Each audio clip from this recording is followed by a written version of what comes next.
আচ্ছা কোৱাচোন, প্ৰেম মানেনো কি? বিচ্ছেদৰ কৰোণ নে প্ৰাপ্তিৰ বিৱৰণ? জ্বলি উঠা আগ্নেয়গিৰি নে দেহ মন জোৰ পেলাব পৰা মলয় আজাক? গোলাপেই যদি কেৱল প্ৰেমৰ প্ৰস্তাৱ হয়, তেন্তে বগেনভিলিয়াবোৰ ৰাঙলী কিয়, যি কেৱল সৰি পৰে বতৰৰ প্ৰতিবেদনত?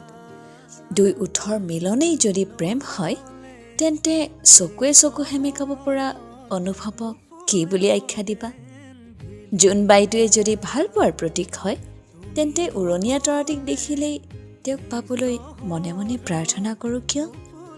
কিয়নো এনে যুক্তি তৰ্ক? প্ৰেমত জানো এনে যুক্তি সঁচাই যুগুত? মোৰ মতে কি জানা, প্ৰেম এক চুক্তি, যি আমাৰ মনবোৰক ঈশ্বৰৰ সৈতে চিনাকি কৰায়।